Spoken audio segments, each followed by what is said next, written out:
Amém. Boa noite, meus irmãos amados, boa noite. Povo que a Bíblia diz de propriedade exclusiva do pastor da igreja. Não. A Bíblia diz povo de propriedade exclusiva de Deus. Então saúde o teu irmão, saúde a tua irmã. Diga para o teu irmão, tu és propriedade exclusiva de Deus, meu irmão. Propriedade exclusiva de Deus. Vocês são propriedade exclusiva de Deus. Não de um pastor, não de um movimento religioso, mas de Deus, única e exclusivamente de Deus. Amém? Diga graças a Deus. Podemos sentar, em nome de Jesus Cristo. Você sabe que eu amo essa expressão bíblica, né? Quando diz que nós somos um povo de propriedade exclusiva de Deus. Nós não somos propriedade de um pastor, nós não somos propriedade de uma denominação, nós não somos propriedade de um concílio, nós não somos propriedade de uma convenção religiosa. Não, nós somos propriedade exclusiva de Deus. O teu compromisso é com Deus. O meu compromisso é com Deus. Ponto final. Amém? Bom, então vamos abrir a Bíblia, irmãos. Vamos ouvir o que Deus tem a falar conosco nesta noite. Vamos abri-la em Mateus capítulo 5, versículo 19 e 20. E este já é o 9º culto que o pastor faz sobre o tema o Sermão do Monte.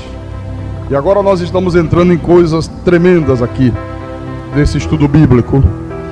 Mateus capítulo 5, versículo 19 e 20. Jesus disse: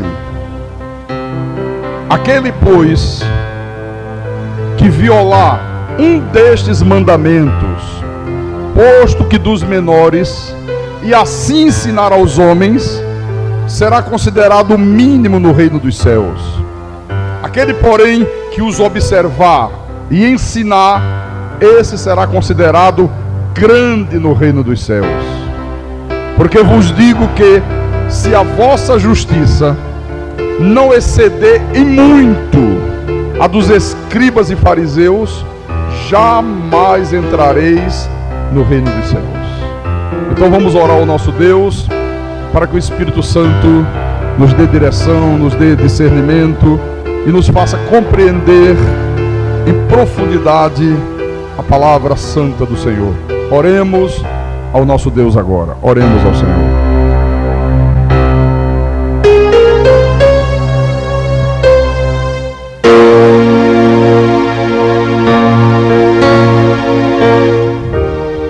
Senhor Jesus Cristo, nosso Deus e nosso Pai, hoje nós sabemos, meu Deus, que ninguém pode compreender a Tua palavra por uma capacidade humana.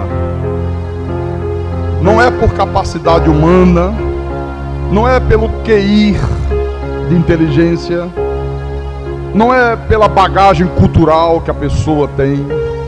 Não. A Tua palavra só pode ser compreendida mediante revelação de Deus. Tem que ser o Senhor revelando, tem que ser o Teu Espírito Santo nos ensinando, tem que ser o Teu Espírito iluminando os nossos olhos, abrindo o nosso coração para nos fazer entender as coisas que o Senhor fala. Porque se dependesse de capacidade humana, os grandes sábios deste mundo entenderiam a Tua palavra.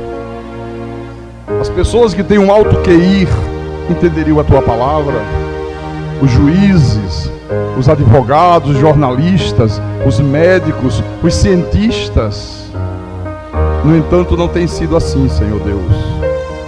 Então aqui nós estamos reunidos e queremos nessa noite de domingo aprender de Ti.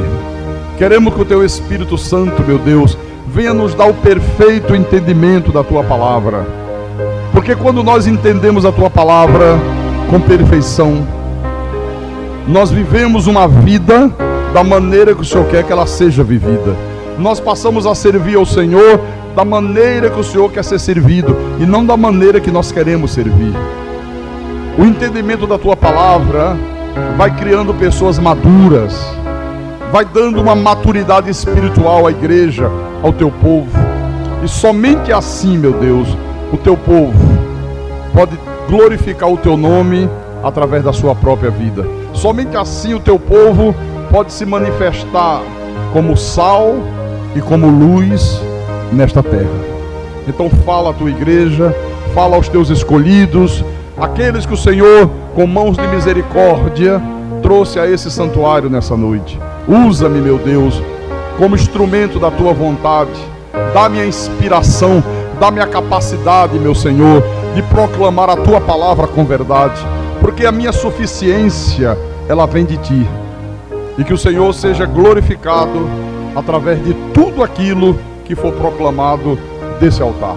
Eu te peço em nome de Jesus, em nome do Senhor, e que todo o povo de Deus que crê diga amém e amém. Diga graças a Deus.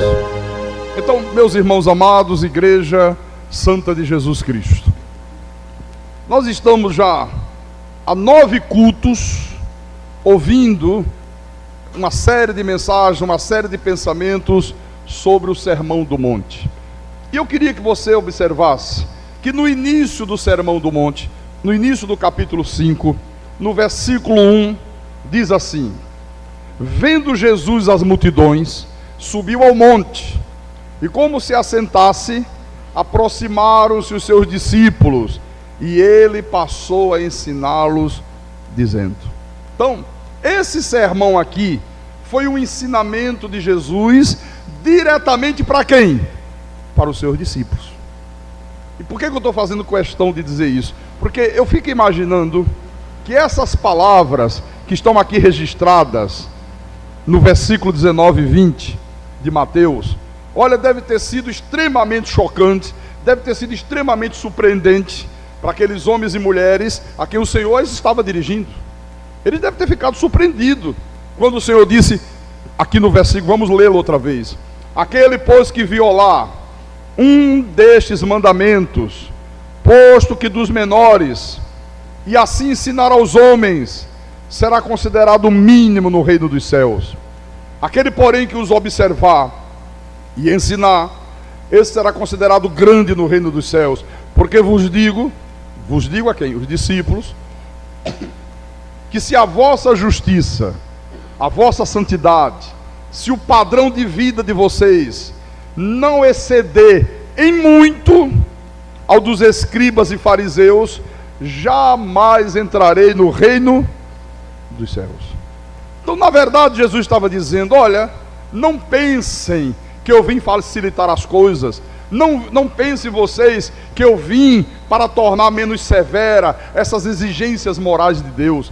Não, pelo contrário, Jesus estava dizendo para eles: olha, eu estou aqui para dizer para vocês que a menos que a retidão moral de vocês, a menos que o padrão espiritual de vocês, ao menos que o padrão de vida de vocês não exceda em muito esse padrão que está sendo mostrado pelos escribas e fariseus, não há a mínima possibilidade de vocês serem cidadãos dos céus. Vocês não são cidadãos dos céus, vocês não podem entrar no reino dos céus. Por que Jesus estava fazendo esse contraponto aqui? Sabe por quê? Porque, irmãos, a retidão dos escribas e fariseus se limitava única e exclusivamente às coisas exteriores. Sabe? Eles criaram um tipo de padrão espiritual voltado somente para o exterior. Uma religião puramente formal, uma coisa puramente mecânica. Não era aquela coisa do coração, não era aquela coisa que mexe com o interior da pessoa, não era aquela coisa que produz transformações interiores grandes, que gera no homem o caráter de Deus. Por isso houve uma certa ocasião que Jesus falou uma coisa muito forte para esses fariseus e escribas.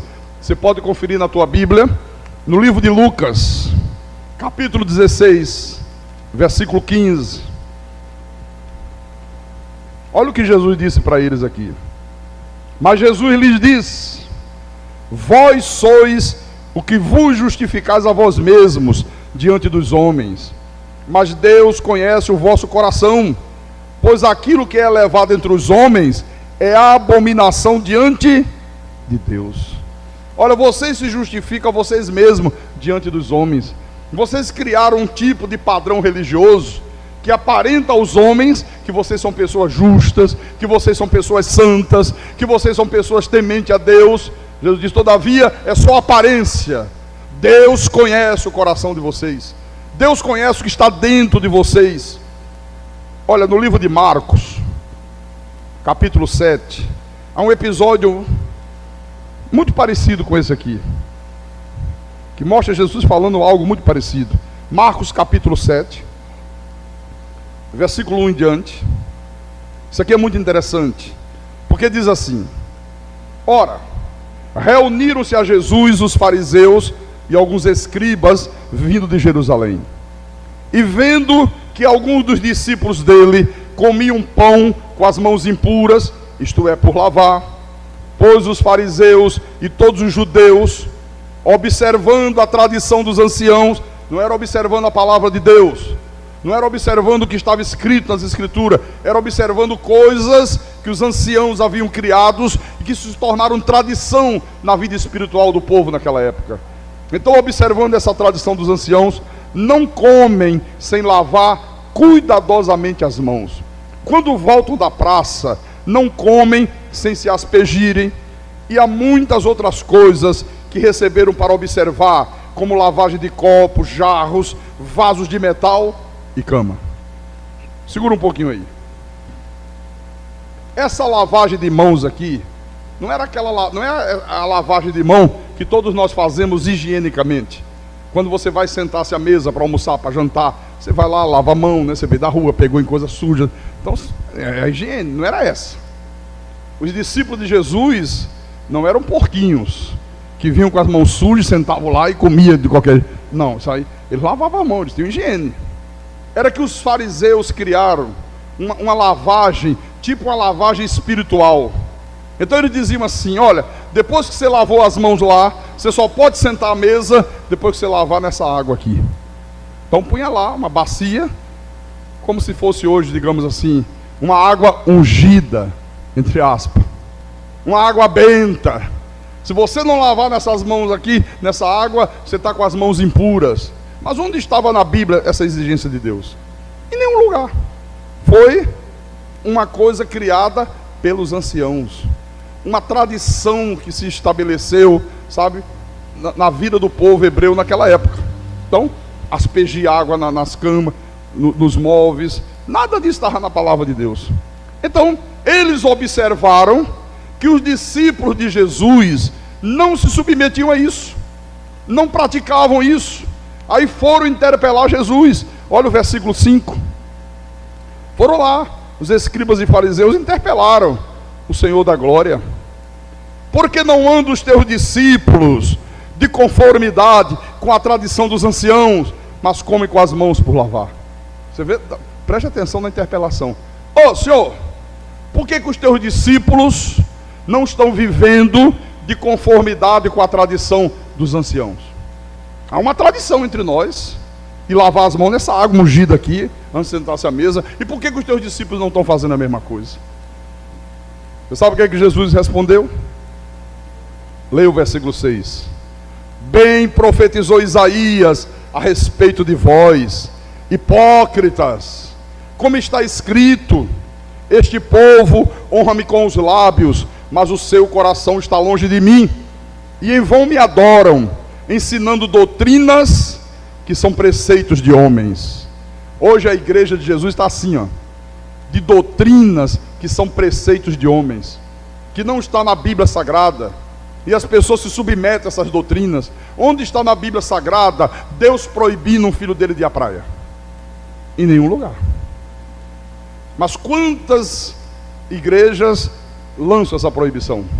Onde está na Bíblia o tamanho do comprimento da saia das mulheres? Já procurei de Gênesis a Apocalipse, de Apocalipse para Gênesis, já virei a Bíblia de cabeça para baixo e não acho. Onde está determinado o comprimento das saias? É 2 dedos acima do joelho? É no meio do joelho? É 2 dedos abaixo? É cobrindo o dedinho do pé? Mas alguns movimentos religiosos estabeleceu isso. Não, mulher crente tem que usar um vestidão, senão não é crente. Não pode pintar as unhas, não pode cortar o cabelo. Eu fico preocupado no dia que aparecer um maluco e disser assim: o crente não pode respirar que o oxigênio está impuro. E a turma começar a botar algodão no nariz, não, e morrer todo mundo. Não, mas obedecem tudo, fazem tudo que se manda, né? Então, em vão me adoram, ensinando doutrinas que são preceitos de homens, negligenciando o mandamento de Deus, guardais a tradição dos homens. E disse-lhes ainda: jeitosamente rejeitais o preceito de Deus, para guardardes a vossa própria tradição. Então, preste atenção. Em primeiro lugar, Jesus está mostrando aqui que tudo que era oriundo desses fariseus era coisas oriundas dos homens, eram regras criadas pelos homens, eram mandamentos criados pelos homens. Nada disso aqui tinha origem em Deus. Em segundo lugar, very good. Em segundo lugar, Jesus mostra aqui que esses escribas, que esses fariseus, eles estavam preocupados apenas com o exterior, apenas com o visual. Eles não se preocupavam com o coração, eles não se preocupavam com a mudança interior, eles não se preocupavam com o caráter das pessoas.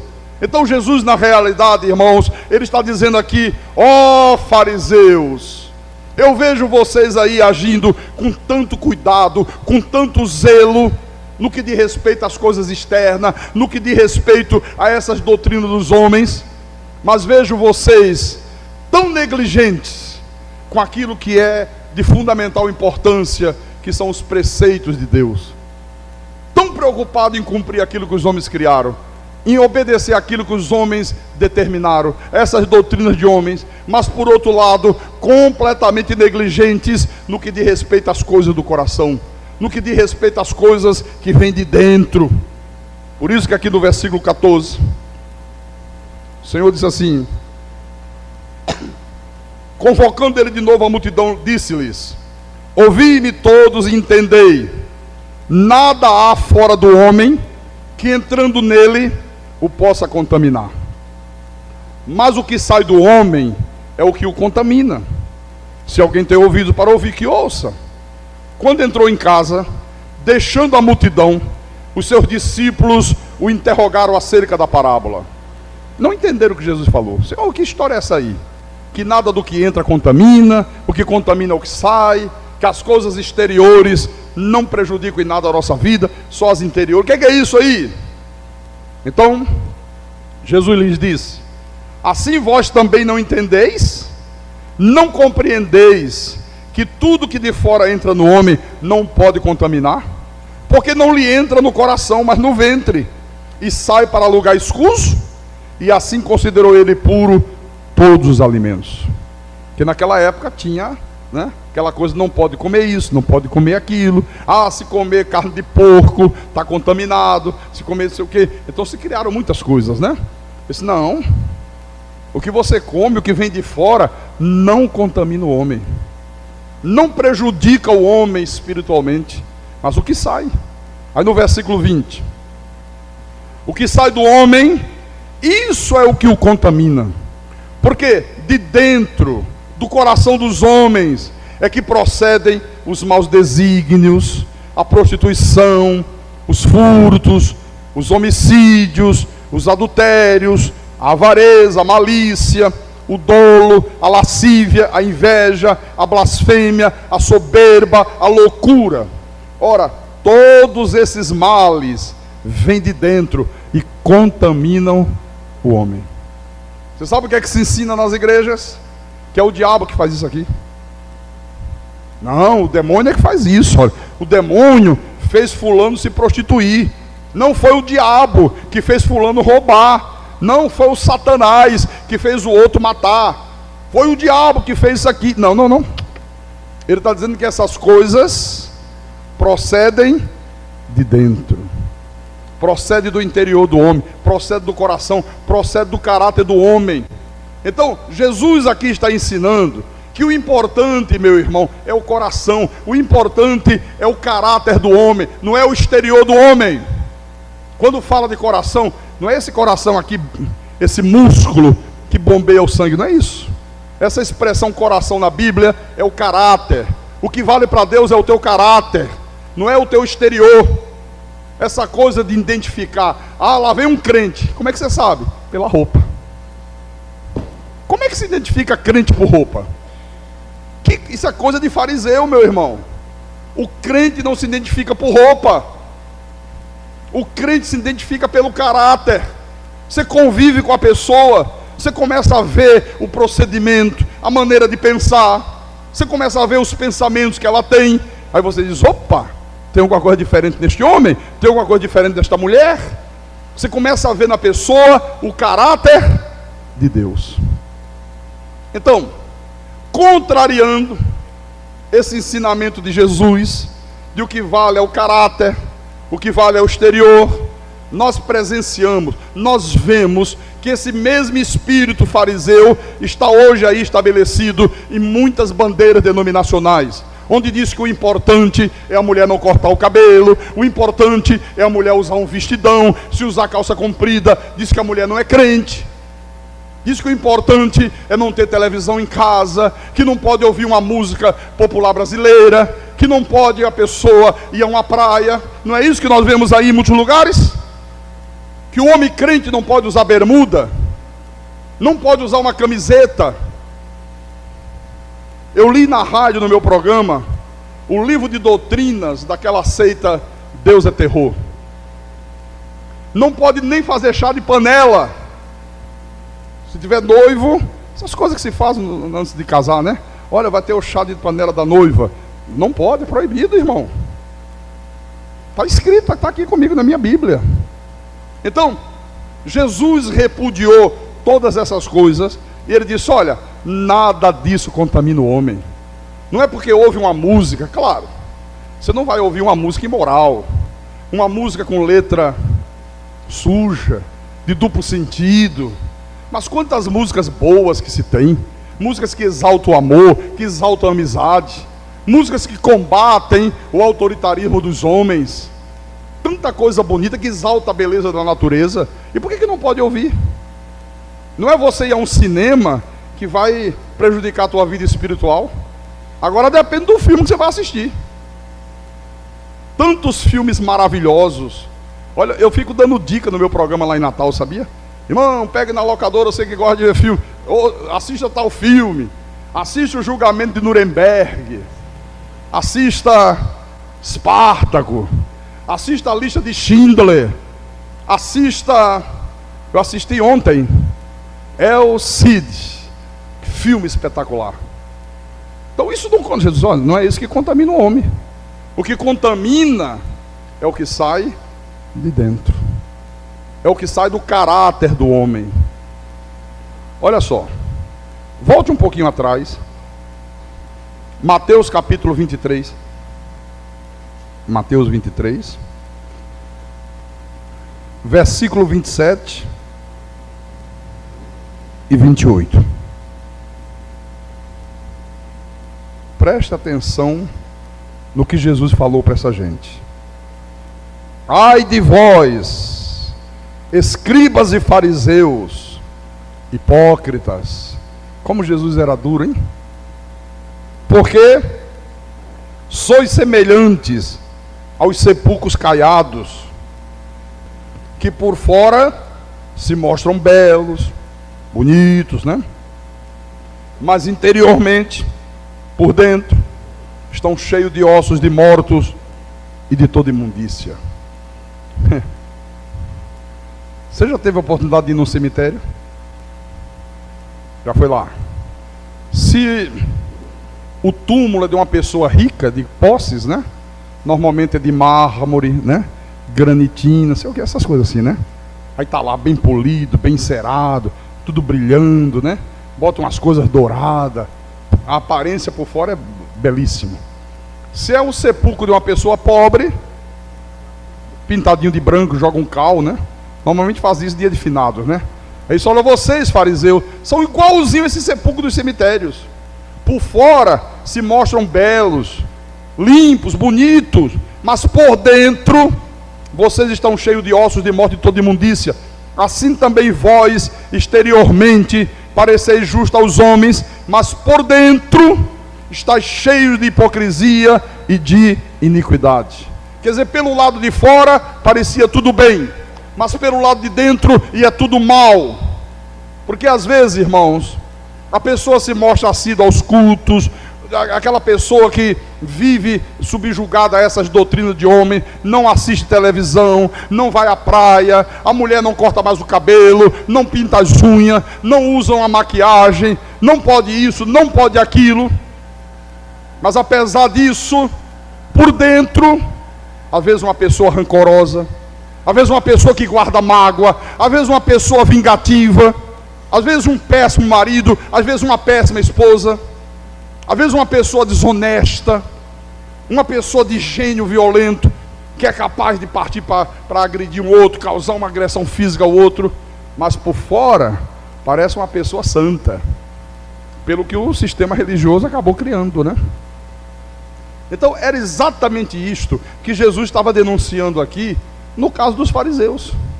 Então o Senhor está dizendo para nós, disse para os discípulos naquela época, está dizendo para nós hoje.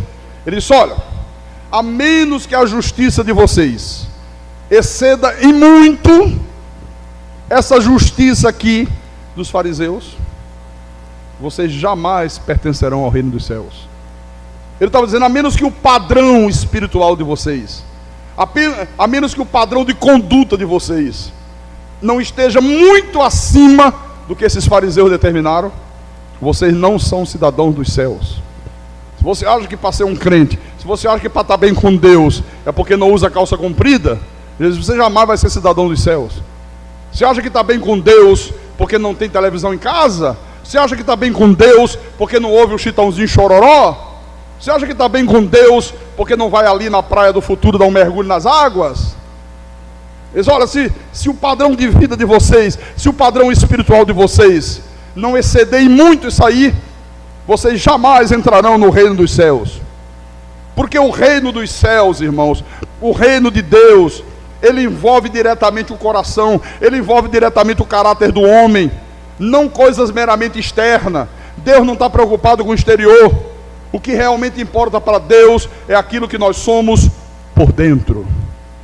É o que você é por dentro. Você lembra que a palavra diz?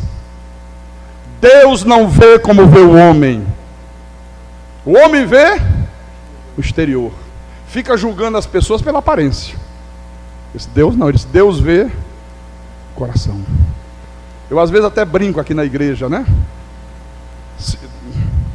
Determinado sistema religioso aí, se sai da igreja, se cruza com uma mulher, por exemplo, tem algumas irmãs aqui que usam calça comprida, né? Quando você sair daqui, se você cruzar com alguém desse tipo de religião, mesmo você estando com a Bíblia direitinho, mesmo você sendo uma mulher de Deus, temente a Deus, de vida reta, quando olham para você de calça comprida, não dão nem boa noite. Ainda viram uma para outra. Ai, diz que é crente. Como é que pode? Crente de calça comprida? Como é que pode? Olha que hipocrisia. Quer dizer que uma pessoa, uma mulher digna, honesta, temente a Deus, que vive uma vida santa aos olhos de Deus, porque bota a calça comprida, não é considerada crente. Mas se pegar um travesti ali no centro da cidade, com cabelão, aquele travestizão, né? Aí botar um vestidão, a travesti tira o esmalte das unhas, tira a maquiagem, aí tira tudo, né? Fica com o rosto lambido, bota uma Bíblia desse tamanho embaixo do braço e sai por aí. Quando passar pela turma, parte do Senhor, irmã, é considerado uma irmã em Cristo. E é travesti, hein? Por isso que Jesus disse: hipócritas, vocês são hipócritas. Então, por exemplo, esses fariseus, Eles diziam naquela época ser errado o adultério. Eles diziam, não pode adulterar. Mas eles não diziam nada sobre a luxúria que leva o homem ao adultério. Eles diziam, olha, é errado furtar. Não pode furtar. Deus proíbe que se furte, que se roube. Mas não dizia nada sobre a cobiça que leva o homem a furtar. Não falavam nada sobre isso.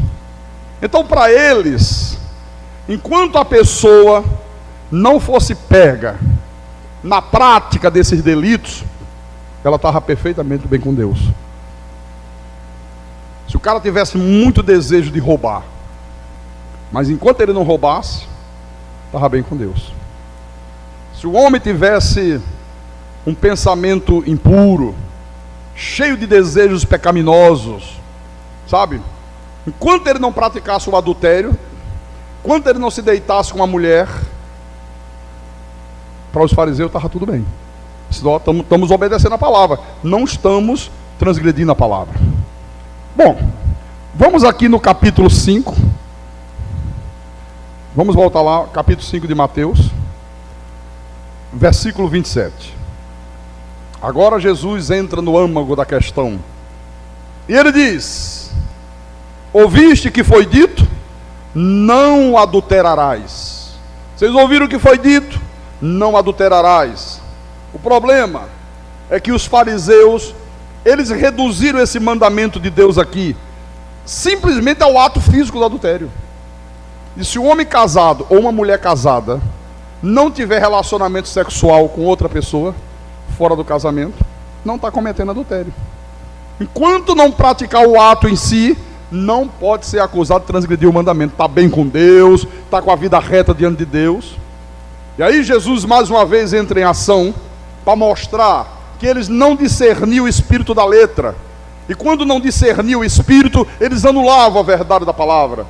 Por isso que no versículo 28, veja o que o Senhor disse: eu, porém, vos digo. Estava dizendo, olha, até agora os fariseus disseram isso: não adulterarás, não pode ter relação sexual com outra pessoa fora do casamento. Eu, porém, vos digo: qualquer que olhar para uma mulher com intenção impura no coração, já adulterou com ela. Aleluia. Ele disse, olha, eu porém vos digo que o mandamento de Deus não se limita apenas ao ato físico do adultério. Mas se um homem, qualquer homem, que olhar para uma mulher com pensamentos impuros, já adulterou com ela. Então Jesus disse aqui que o problema, meus irmãos, não era o ato em si, mas que somente olhar com desejo maligno, com desejos pecaminosos, com pensamentos impuros, Jesus disse, já adulterou com ela, já é culpado do pecado do adultério. Se olhou com cobiça, se olhou com intenções impuras, olha, já adulterou com ela. Como eu disse hoje de manhã, tem muita gente que diz assim, os homens: graças a Deus que esse pecado eu nunca cometi, nem nunca vou cometer.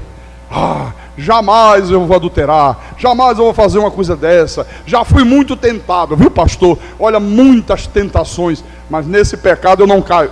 Já caiu. Já caiu. Fui muito tentado, quer dizer, já fui tentado, já desejei, já tive pensamentos impuros, mas nunca vou fazer isso, jamais vou praticar esse ato. O que é que Jesus disse? Já adulterou com ela, rapaz. Você já cometeu adultério. Você só não teve coragem de fazer, mas você na mente você já fez. Já é culpado desse pecado aqui. Então, o fato de uma pessoa nunca ter praticado o ato físico do adultério não significa dizer que ela nunca tem adulterado. Olha como é que o padrão de Deus é elevado, irmãos. Há muitos homens e mulheres que são pessoas respeitáveis, são pessoas que jamais sonhariam em cometer um ato de adultério. Existem muitos aí na sociedade, jamais iriam fazer uma coisa dessa aqui. Mas por outro lado, às vezes gostam de pecar em pensamento, pecam na imaginação.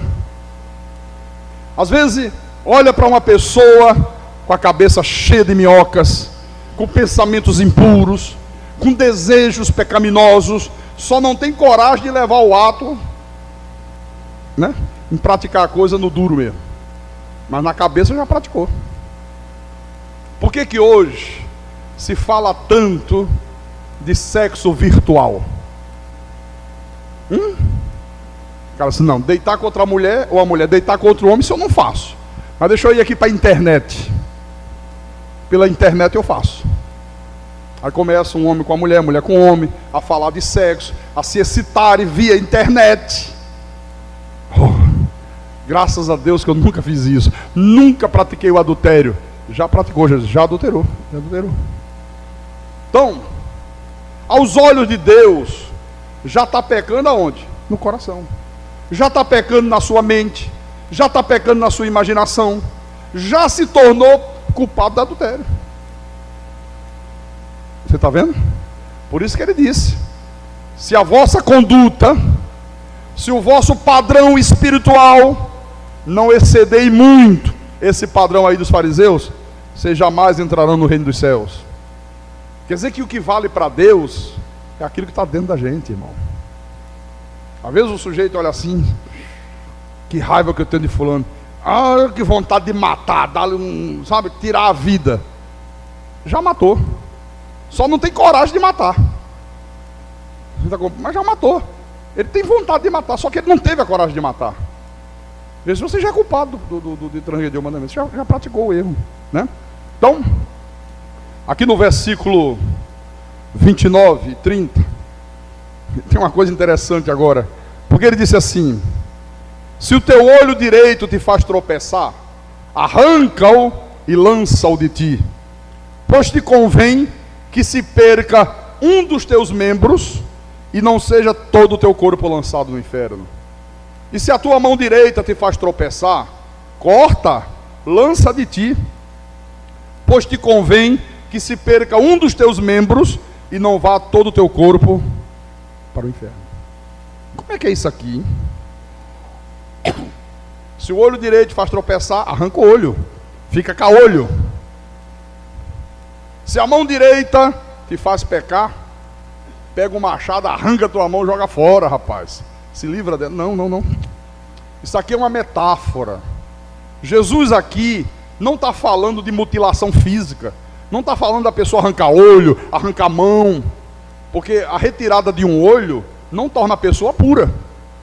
A pessoa pode ser cega dos dois olhos e ser uma pessoa completamente impura. Cheio de lascívia por dentro.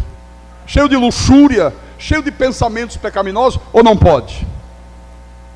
Então, uma pessoa cega, uma pessoa que já nasceu sem as mãos, sem os pés, ela vai ter tantos problemas de luxúria, tantos problemas de pensamentos malignos, como uma pessoa que tem as duas mãos, que tem os dois olhos.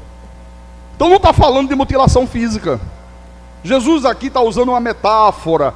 Ele está falando aqui de você remover a causa que pode levar você a cometer o pecado contra Deus.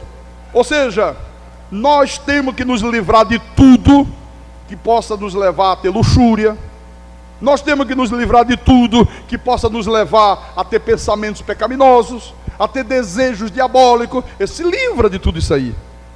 Por exemplo, veja o que Paulo diz em 1 Tessalonicenses, capítulo 5, versículo 22. Olha o que o apóstolo diz: abstendo-vos de toda forma de mal. Ele diz que nós temos que nos abster de toda forma de mal. Às vezes o mal é uma amizade que você tem com uma pessoa impura, uma pessoa que fica buzinando coisa errada na tua cabeça, que fica querendo te arrastar para o erro. Às vezes é no trabalho. O sujeito sabe, o teu colega lá, que é amigão do peito, aí sabe que você é um crente, sabe que você é uma pessoa séria, sabe que você é um homem que sai do trabalho para casa, da casa para o trabalho. Aí ele começa: você vai para casa hoje, sexta-feira? Vou. Paz, trabalhou a semana inteira. Poxa, vamos sentar ali para tomar uma asinha, vamos relaxar. Às vezes, não, irmão, eu não quero beber. Mas não faz mal, um copinho só. O que tem? Aí disse, olha, tem umas menininhas aí daqui, ó. Combinei com a turma e vamos fazer aí uma farra. Não, eu não sou disso, não. Qual o problema? Sua mulher nem vai saber. Uma vezinha na vida. Sabe? E fica aquela... Você sabe que tem um ditado que diz, água mole em pedra dura, tanto bate, até que fura. Então o Senhor disse, olha, arranca esse olho direito aí.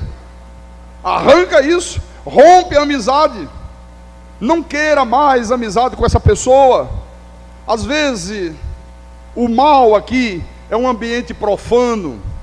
Às vezes, é um programa de televisão. O sujeito liga a televisão e fica lá as mulheres nuas, e bumbum rebolando na tela para lá, rebolando na tela para cá, e o cara fica assistindo. Aí aquilo ali pode despertar coisas, ou não pode? Às vezes é um livro que aborda assuntos picantes, está lendo lá coisas de sexo, começa a despertar luxúria. Então ele está dizendo, arranca tua mão direita, rapaz. Sabe, é você se ver livre de tudo aquilo que pode te levar a ter luxúria, a ter pensamentos pecaminosos. O problema é o caráter, é o que está dentro do homem. Amém? Versículo 31. Lá em Mateus, né? Capítulo 5, versículo 31.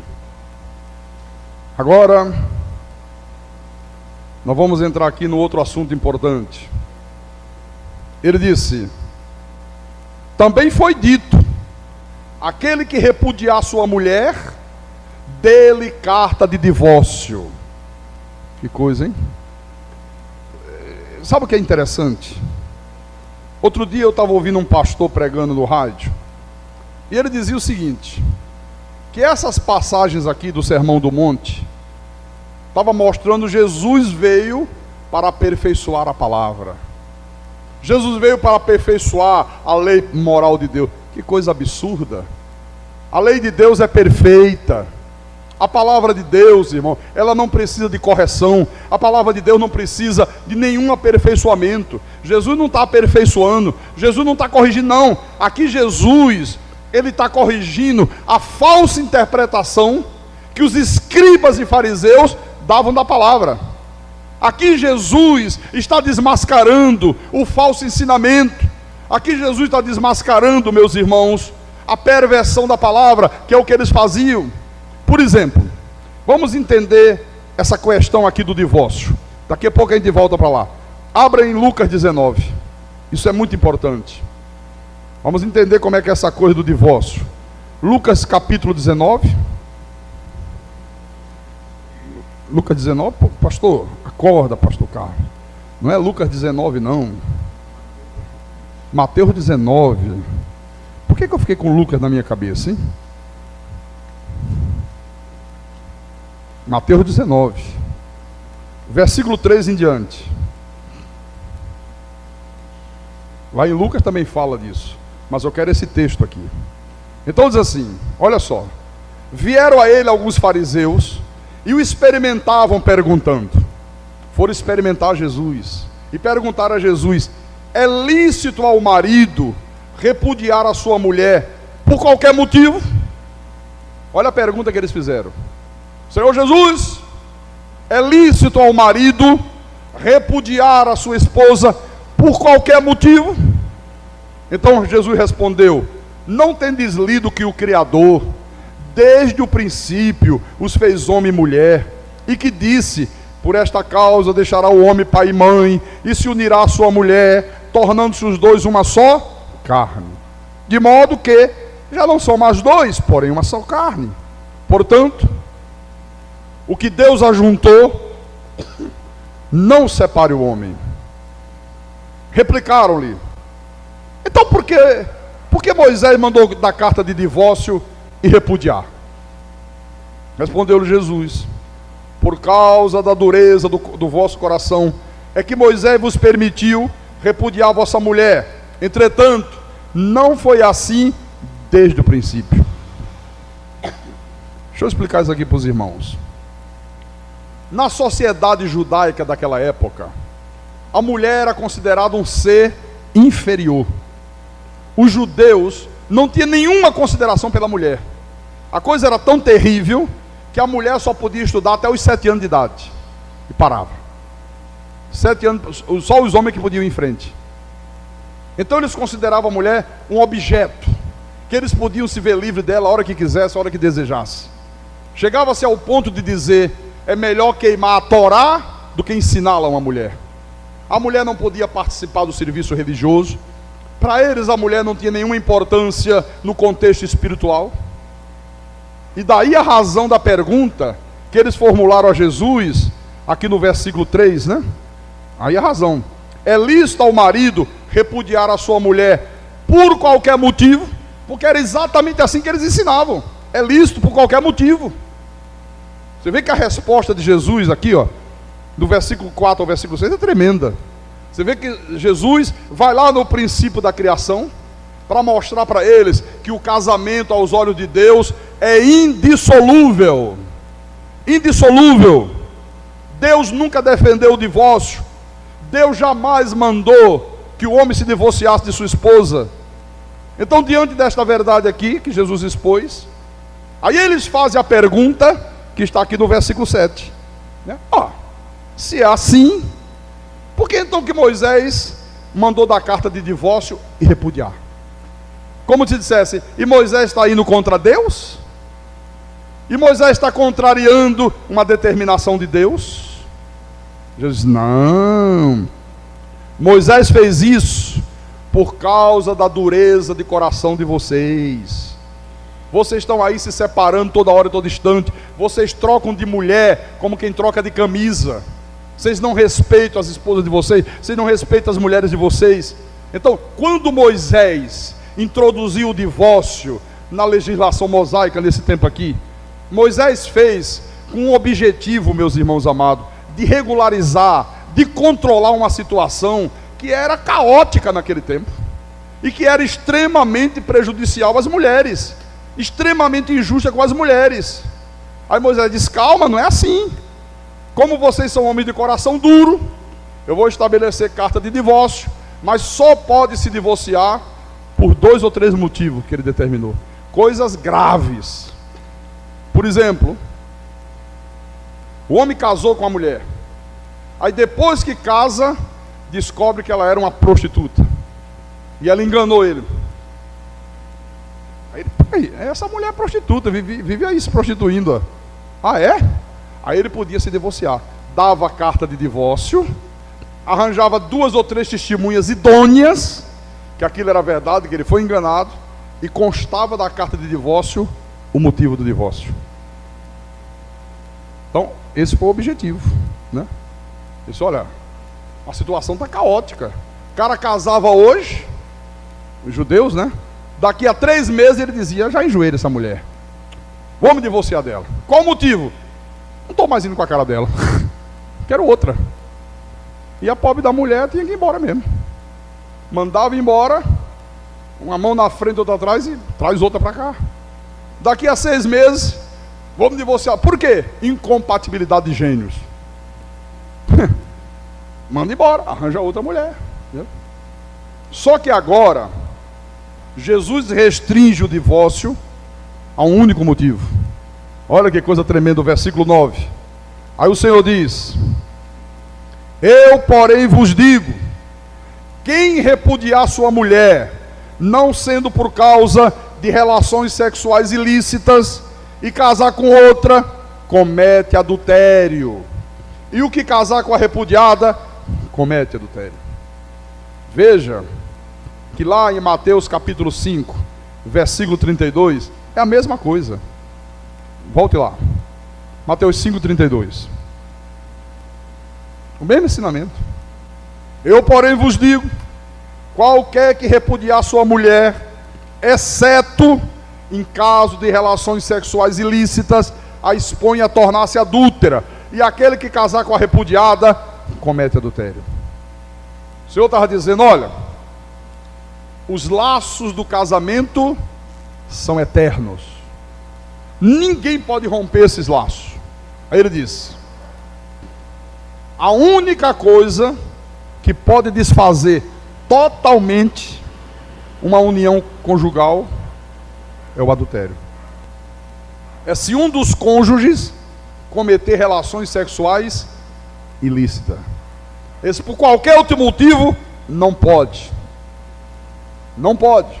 Ele diz, mesmo que um homem se separe da mulher, sem ser por relações sexuais ilícitas, aos olhos de Deus continua casado. E está expondo a mulher a ser adúltera. Porque se ela casar de novo, ela está adulterando, que para Deus ela está casada. E o homem que casar com ela também está adulterando, porque para Deus ela permanece casada. Comete adultério, porque ela está casada. Você está compreendendo? Tem um casal aqui. Estão casados. Aí por qualquer motivo, cara, não vou me separar. Quero o divórcio, quero separar. Separou. Aos olhos da sociedade pode estar separado. Aos olhos de Deus, continua casado. O Senhor disse, não. A única coisa que pode desmanchar os laços matrimoniais é o adultério. Só se cometer adultério. E outra coisa, se o casal é crente, lembre-se que ele está falando aqui para os discípulos. Ele não está falando para os incrédulos lá fora. Uma pessoa incrédula não vai se submeter a isso. Isso aqui são regras, são mandamentos de Deus para nós. Para os discípulos. Quem está lá fora vale tudo, meu irmão.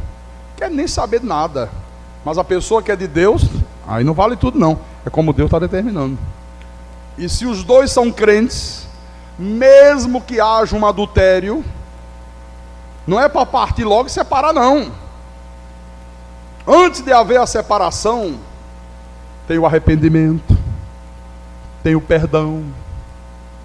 Por quê? Porque às vezes acontece o seguinte: um homem e uma mulher cristão, os dois são cristãos. Então, os dois, vida reta, sabe? Vida de temor a Deus, um homem de vida digna, um homem direito, um homem honesto. Aí chega lá na frente, em determinado momento da vida, ou o homem ou a mulher comete uma bobagem dessa aqui. Comete um deslize desse. Comete um adultério, uma traição. Puxa vida.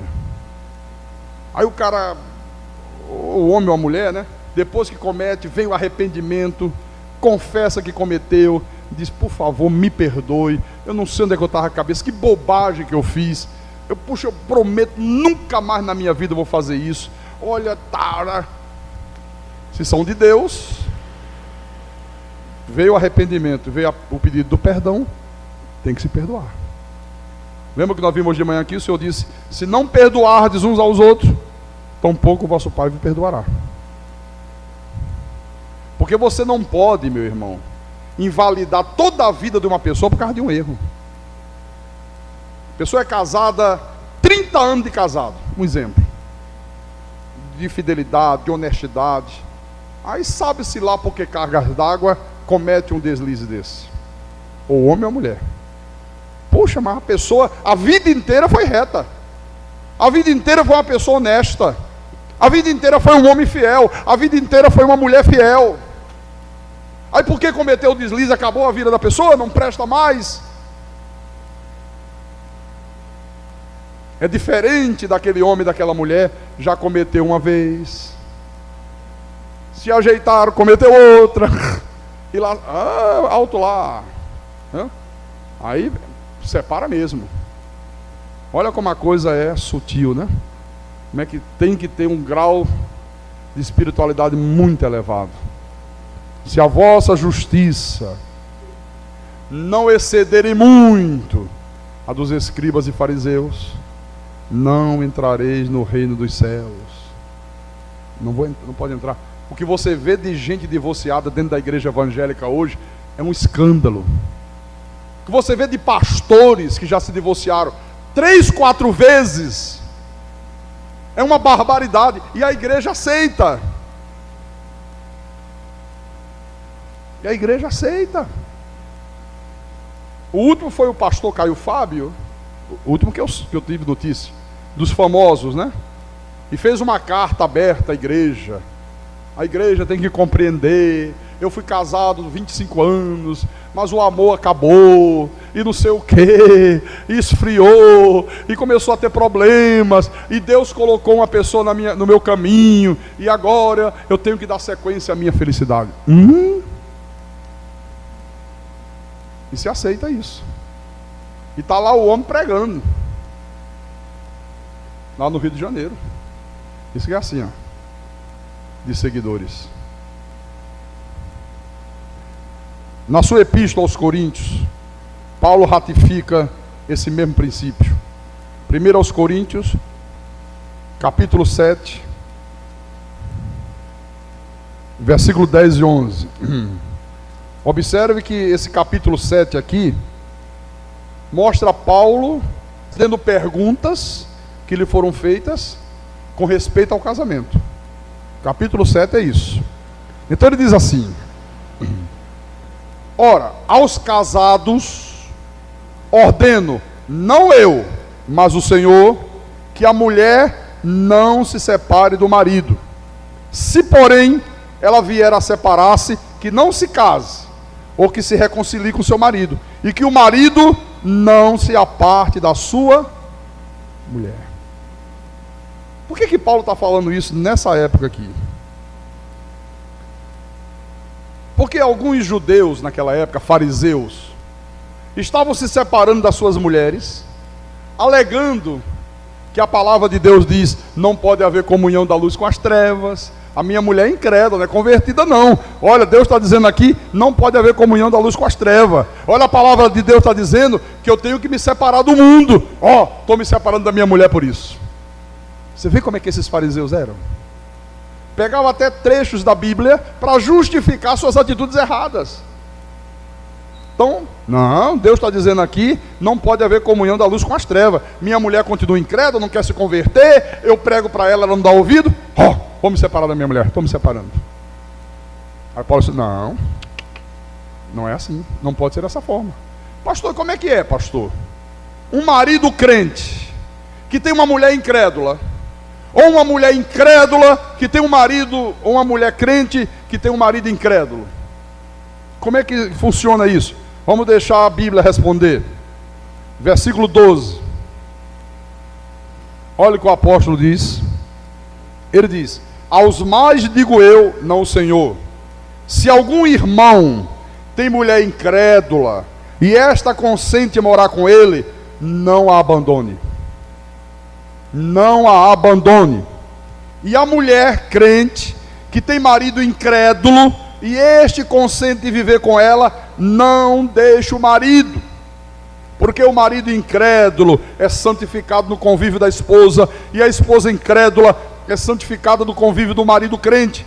De outra sorte, os vossos filhos seriam impuros, porém agora são santos, são legítimos, né? O sentido disso aqui é que são filhos legítimos, tá?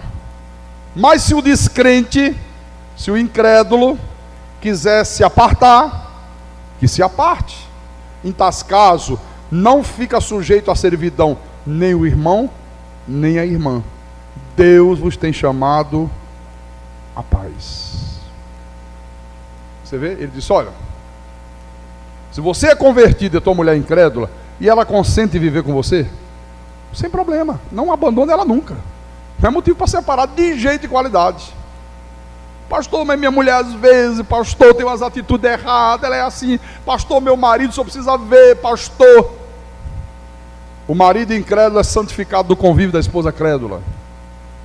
Olha, um marido, por mais incrédulo que seja, se ele tem uma esposa cristã, e ela vive realmente a vida cristã, ele obrigatoriamente vai alterar as suas atitudes. Vê um comportamento digno, um comportamento reto, vê uma mulher de vida santa, olha, o cara se sente constrangido, meu irmão. Fala palavrão, ele já fica sem jeito, sabe? Puxa vida, minha mulher é uma crente, minha mulher é uma cristã. Olha o comportamento dela. Agora, sabe qual é o problema? É que normalmente não é assim. A mulher é convertida, o marido não é. Ela chega em casa e tem atitudes erradas. Briga com o marido, quer dar com um rolo de macarrão na cabeça do marido, chama de endemoniado. Você é um endemoniado, você não quer saber de Jesus. Show, Satanás, sai encosto. Aí o cara, é! Aí olha o tamanho do palavrão que sai. Mas não é, irmão? Ou então o contrário. Uma mulher, sabe, que não tem controle, que não tem domínio, parece um siri na lata. Aí o marido diz, é isso aí que você aprende na igreja, é? É isso aí que o pastor te ensina, é? Olha aí, ó, olha aí, que só vive na igreja, olha aí, olha o comportamento. Ou vice-versa. Se tiver comportamento digno, íntegro, agir com mansidão, com brandura, com sabedoria, olha, quebranta, meu irmão, o incrédulo. É igual no convívio social nosso. Você pode trabalhar numa firma onde só tem gente incrédula, de uma fala de palavrão, de pornografia, tudo que não presta. Se você é de Deus e você tem um comportamento direito, reto, olha, vai chegar uma hora que eles respeitam você. Você entra na sala, tá rolando só pornografia. Quando você chega, ó, o irmão chegou aí e tal, respeita. Agora, se não tiver comportamento íntegro, você serve de gozação. Que crente que nada, mente, não pode ver uma mulher que devora com os olhos. Quem vai respeitar?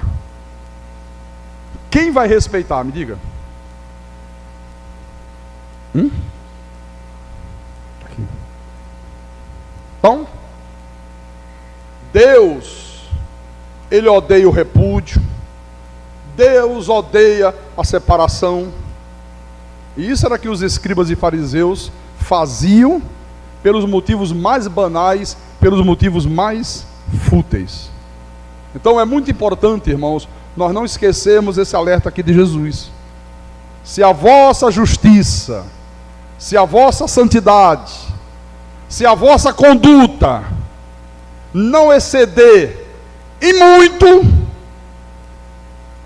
esse padrão moral dos fariseus, essa conduta dos fariseus, se a conduta de vocês não estiver muito acima disso aí que eles ensinam, vocês jamais entrarão no reino dos céus.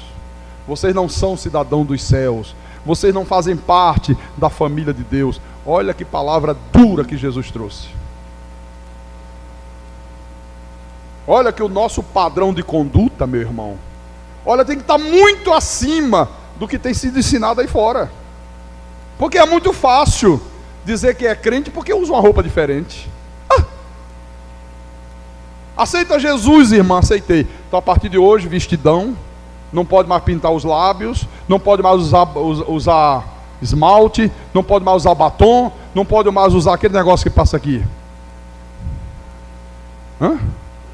Blush? Blush. Francês, né? Blush. Não pode mais usar um blush, não pode mais usar um brinco. Isso é muito fácil. Olha só, se a justiça de vocês não for muito acima disso aí, vocês não são cidadãos dos céus. Porque isso aí é muito fácil, rapaz. Deus não está preocupado com isso. Deus está preocupado é com o interior. Sabe? Pastor, mas ouvir uma música do mundo pode tentar a pessoa a beber. Interessante, né? Eu me converti, eu continuo ouvindo música popular, eu tenho meus discos, eu tenho meus CDs, eu viajo, gosto de ouvir música, eu gosto de uma boa música. Eu não sou fanático nem maluco para ficar 24 horas por dia ouvindo hino, porque aí é fanatismo, meu irmão. É uma coisa de louco. A Bíblia diz que há tempo para tudo. Há um momento de você ouvir o teu louvor a Deus, não é aquele momento que você sente, o teu espírito pede isso, você põe lá, se deleita, mas há aquele momento de você ouvir outra música, que faz bem a você, que lembra bons momentos da tua vida, que faz você reflexionar sobre muitas coisas. Nunca uma música me tentou a beber. Como é que fica ensinando isso? Não, uma música pode despertar o desejo de pecar, só se o cara já está com a cabeça cheia de desejo de pecar. Viu? Não, pastor, ficar numa sala escura de cinema com os ímpios, que perigo! Por isso que algumas igrejas, que coisa horrível isso, né? Você chega com a tua mulher, é mulher de um lado, homem do outro. Você não pode ficar junto com a tua esposa. Não, aqui é separado, aqui é mulher lá. Por que é separado? Por causa da tentação do pecado. Diz que homem perto de mulher é tentação. Como é que pode isso, hein? Quer dizer que a cabeça da turma já está cheia de minhoca, cobra, cascavel, escorpião. Por quê? Porque você chega perto de uma mulher, você vai ser tentado a pecar? Que história é essa? Né? E agora que existe o terceiro sexo aí? Os quatro, né? Não é o homossexual e a lésbica? Aí como é que faz? Então vai ter que criar 4 categorias. Aqui os homens, aqui as mulheres, ali os rapazes, né, de fala mansa, e no outro lado as mulheres que calçam 44. Viu? Que barbaridade. Que absurdo. É, irmão Valdir? Mas tem que ser. Aonde? Na Deus é amor é assim, né? Aqui não é Deus é amor, aquele é Deus é terror. Deus é terror. Que Deus é amor. Amém, meus irmãos? Amém? Olha, se o homem olhar para uma mulher com desejos impuros, já adulterou com ela. Já adulterou com ela. Não é pecado você olhar para uma mulher e dizer, poxa, que moça bonita, né? Como um homem também. Tem homens que são bonitos. Deixa eu ver se aqui tem algum bonito. Você é, Márcio. Márcio. Ériglis também. Ériglis é um homem bonito, um rapaz bonito. Qual o problema? Micaele, a noiva do Henrique, é uma moça bonita, simpática. Não é pecado nenhum, né? Se olhar e dizer, poxa, que mulher bonita, olha só que porta elegante. Não tem problema nenhum. O que não pode é olhar para a mulher com desejos impuros, com pensamentos pecaminosos. Jesus diz, ó, se fizer isso, se tiver isso dentro de você, já adulterou com ela. Não precisa nem praticar o ato, já adulterou. Cuida do teu interior, rapaz, porque você está muito mal. Você está sujo por dentro. Você está vendo como é diferente o padrão de Deus? Você já percebeu que o farisaísmo está comendo solto aí fora? Por isso que há tanta hipocrisia dentro das igrejas. Por isso que há tanto amor fingido. Uma fé fingida também. Porque os fariseus estão aí soltos. Da mesma maneira que eles atuavam na época de Jesus, eles continuam atuando no dia de hoje. E por isso você vê tantos escândalos no mundo espiritual. Por isso que você vê tantos adultérios. Por isso que você vê tanta gente guardando mágoa, irmão contra irmão, gente que é vingativo, gente que não é perdoadora, maridos que são péssimos maridos, mesmo dentro da igreja, mesmo ouvindo cultos, mesmo louvando a Deus, mesmo carregando uma Bíblia, quando sai da igreja, são verdadeiros cavalos batizados, como se diz. Muitas esposas que são péssimas esposas, mas que se julgam crentes, porque o exterior deles está limpo igual os sepulcros caiados. Jesus disse, olha, isso aí, você pode enganar os homens, você pode enganar a turma aí pela aparência, mas Deus conhece o coração de vocês. Deus não vai se deixar levar pela aparência de ninguém. Deus vê o coração, Deus vê o caráter, Deus vê o interior. Amém? Amém. E quem tem ouvidos, ouça o que o Espírito falou à igreja nessa noite, em nome de Jesus e para a glória do Deus Todo-Poderoso. Louvado seja o nome de Jesus Cristo.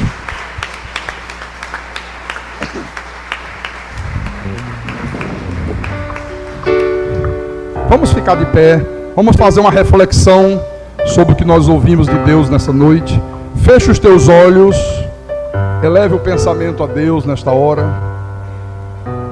É o momento de nós auto nos examinarmos. A palavra de Deus diz: examine-se o homem a si mesmo. Olha, essa é a coisa mais dolorosa, sabia? Nada é mais doloroso do que você se autoexaminar. É melhor outro te examinar, porque não conhece o teu interior, não conhece os teus pensamentos, não está com você as 24 horas do dia. Mas quando você mesmo se autoexamina, é duro, viu? Muito duro. Porque aí nada fica encoberto. Você conhece você por dentro e por fora. Então vamos fazer isso agora.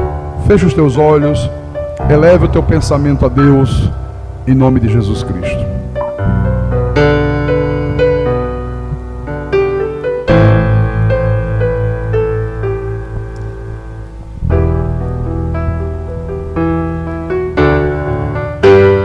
Tudo que eu quero está em ti, toda minha vida eu te entrego, pois não há outro além de ti. Tudo que eu possa conquistar não se compara à tua presença, nem ao prazer de te adorar. Dias vêm, dias vão, se em meu coração só aumenta o desejo de te encontrar. Agradecido eu sou pelo que já recebi, mas não estou satisfeito. Eu quero mais te conhecer e prosseguir em te conhecer. Este é o alvo da minha vida, Senhor, te conhecer e prosseguir em te conhecer. É tudo que eu quero pra minha vida, Senhor. Então faça um exame agora, meu irmão e minha irmã, da tua própria vida. Como é que está a tua conduta? Como é que é o padrão da tua vida espiritual? O teu padrão de vida espiritual é semelhante a esse aí dos fariseus? Não, eu aceitei Jesus, já sou crente. Não, já batizei nas águas, já sou salvo. Não, agora já mudei a minha maneira de vestir, já sou um crente. Ou o teu padrão está muito acima disso aí? Não. Se eu sou um cristão, se eu sou um crente, tem que haver uma mudança profunda no meu caráter. O meu interior, o meu coração tem que estar completamente mudado, a ponto das pessoas olharem para mim, verem as minhas atitudes, verem os meus pensamentos, verem a minha escala de valores e dizerem: que homem diferente, que mulher diferente. Por que ele é assim? Olha como é que ele age diante das situações da vida, completamente diferente das atitudes das pessoas desse mundo. Olha como é que essa mulher procede, olha como é que esse homem procede. Uma pessoa honesta, uma pessoa perdoadora, uma pessoa que tem domínio próprio, uma pessoa que não guarda mágoa, uma pessoa que não nutre desejo de vingança contra ninguém. Um homem que tem pensamentos puros, não é aquele homem nem aquela mulher maliciosa. Às vezes a malícia está nos olhos. Você vê a malícia pelo olhar, tanto do homem quanto da mulher. Às vezes é a mulher que olha para o homem E no olhar da mulher você já lê tudo. A pessoa de Deus não é assim. Uma pessoa de Deus não tem esse tipo de conduta. Porque ela é uma pessoa limpa de coração, como Jesus falou aqui nas bem-aventuranças. Ela é uma pessoa humilde de espírito. Ela não é arrogante, ela não é prepotente, ela não é soberba. Ele disse: bem-aventurado os mansos. O Filho de Deus, ele é manso por natureza. Ele exala mansidão. Ele tem fome e sede de justiça. Ele deseja a cada dia se apresentar melhor diante de Deus. Ele não se conforma. Ele quer a cada dia uma mudança para melhor. Ele quer crescer no conhecimento de Deus. Ele é misericordioso. Ele tem misericórdia. Ele sofre com os que sofrem. Ele chora com os que choram. Ele estende a mão para o caído. Normalmente é o contrário, né? Dentro das igrejas, quando um cai, todo mundo joga pedra. Não se tem misericórdia, não se procura entender porque a pessoa errou, não se procura estender a mão para levantar o caído. É todo mundo cair em cima de porrete, aí a pessoa acaba de cair mais ainda. Ele diz que nós somos limpos de coração, limpos de caráter. Você não é uma pessoa maliciosa. Você não tem pensamentos, sabe, de passar o outro para trás, né? De passar uma rasteira. Você não fica tramando projetos iníquos. Limpo de coração. E ele diz que nós somos também pacificadores. O Filho de Deus, ele não fica jogando irmão contra irmão, fulano contra Beltrano, Beltrano contra Cicrano. Ele é um pacificador. Ele pacifica. Ele quer que haja paz. Ele quer que haja concórdia entre os homens e Deus, entre os homens e os homens, entre organizações e organizações. Ele é um pacificador. E isso aqui só é possível se você tiver o caráter de Deus na tua vida. Se não tem o caráter de Deus, não tem jeito, meu irmão. Está dentro da igreja, está ouvindo a palavra, está cantando louvores a Deus, está obedecendo doutrinas de homens, mas a conduta é toda errada. Age com desonestidade, sonega imposto de renda, é comerciante, passa nota fria, compra e não paga, mente, dissimula, rouba energia, fazer um gato, despesa está muito alta da luz, vamos dar um jeitinho de roubar um pouquinho. Você pensa que uma pessoa de Deus faz isso? Ela é uma pessoa íntegra. O que Deus exige do seu povo é nada mais, nada menos do que esse padrão de conduta.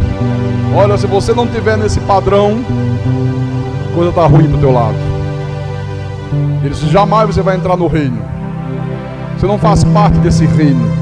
Você não faz parte da família de Deus. Então examine a tua vida agora. Faça um exame interior. E se tem alguma coisa que está fora desse padrão, conserte a partir de hoje. Ah, pastor, eu nunca tinha aprendido isso. Pastor, eu sou novo na igreja. Pastor, eu sou de um ministério onde nunca me ensinaram isso, pastor. Eu achava que bastava ter aceitado Jesus, já era crente, já tinha garantido meu passaporte para os céus. E eu faço tanta coisa errada, pastor. Ai, pastor, eu estou até tremendo, pastor. Porque quando eu olho para uma mulher, ai, minha cabeça vira um vulcão. Então trata de apagar esse vulcão aí, meu querido. Pega a água do oceano inteiro e apaga. Limpa a tua mente. Limpa o teu interior.